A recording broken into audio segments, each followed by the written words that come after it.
So applied, and my parents, and by the way, I have an amazing set of parents. I was going to say, yeah. Like my parents, I mean, whatever you want to do, we are behind you 100%.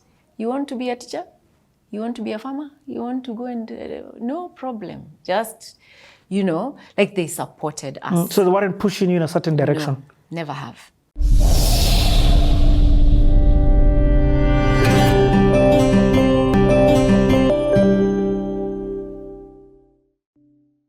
So you were hanging out a lot. The friends that you had, I've not heard you talk about friends. Apart from the one. girl, Okay, yeah. Mm-hmm. What friends are you? I've seen you with someone like June Gashui, who you also interviewed. June. Let me tell you, June, please just do us like this. You want her?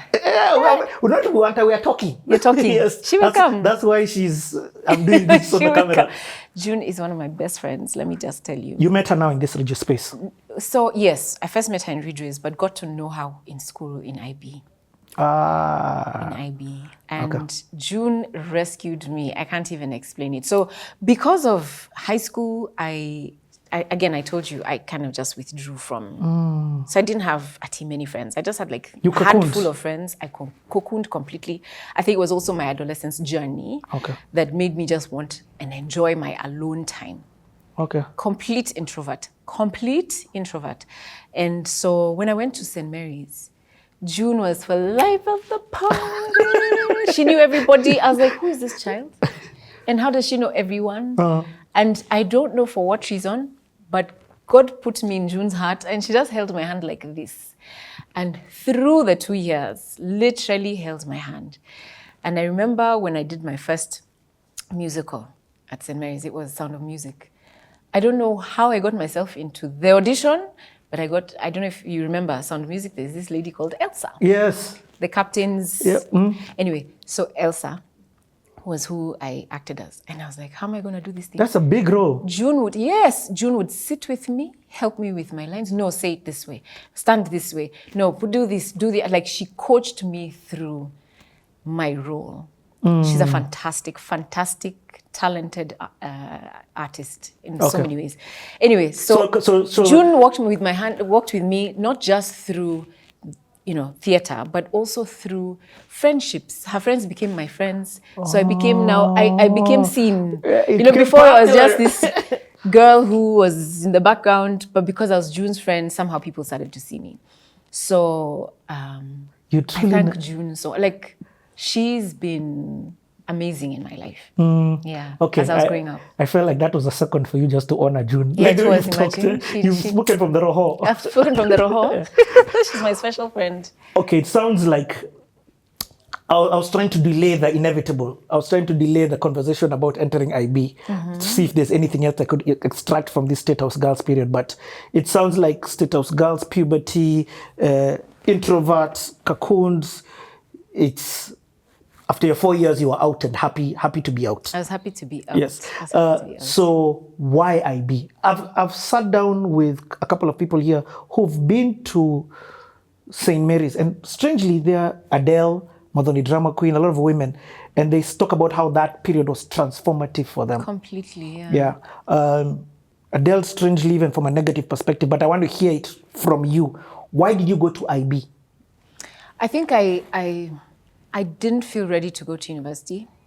And I honestly felt I needed time, but also, I have no idea. I think I just knew that I wanted another experience. Didn't want to go to university here. I remember when I finished my Form 4, I was called to do education. I was like, So I wanted to do A-levels. So when I read about it, talked to friends, and I heard about IB, I was like, yeah, this is what I want to do. So applied, and my parents, and by the way, I have an amazing set of parents. I was going to say, yeah. Like my parents, I mean, whatever you want to do, we are behind you 100%. You want to be a teacher?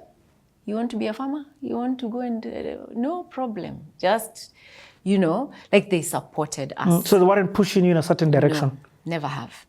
I mean, we have to understand, this is not today. I'd understand today, parents are, my parents this is then. Never have. My brother said he wanted to be a chef. And they looked for the best school. He said, what school do you want to go to? He ended up, he studied here, but then ended up going to a culinary arts school in London that had celebrity chefs as coaches and teachers. Yeah, they did everything that they could to give us the best education.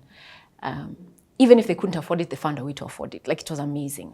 Your sister is also in one of the most unconventional professions. Right? Doula, professional. She's not just a doula. I mean, there's a certification she has on breastfeeding. She's the only African who has that certification in the world. Only African in Africa who has it. What? I'm telling you. Shira. She's something. Yeah. She's something. Yep. Yeah. Okay. So, oh man, I get the support that you were getting and you were feeling. You don't have to speak about this, but it sounds like your parents were perfect. No, they were not. Yes, and I'm trying to also get that there. I'm trying to make people not feel like, man, I really wish I had Rina's parents. I know. Not saying that there's anything wrong with that. I'm just trying to say there was also the other side. So I think the thing that makes my parents amazing is that they were authentic. So I know from childhood, I never ever saw my parents as perfect. But so how can I explain this? They lived their life and involved us, as they were living. So my parents, I mean, when they were fighting, I remember even as a child, going into their room and being like, what are you guys doing?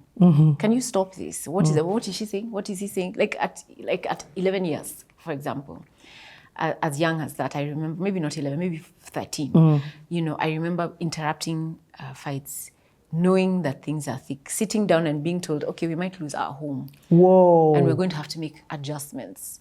And sitting as a family. So we had conversations, and one of the things my father always said is that he respects our views and gave us an opportunity to express ourselves as children.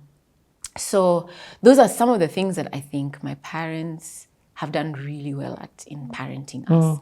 So powerful. Yeah. Okay. So thanks man for sharing that bit. So now you look around, you're like, okay, why IB though? Why say it? I mean, like, Breban first of all was next door. I don't know if Breban was there at the time, but anyway, it was next door. It was next door to us. IB is not the place where I would think. In fact, IB is, you're going to St. Mary's, which is a boys' school.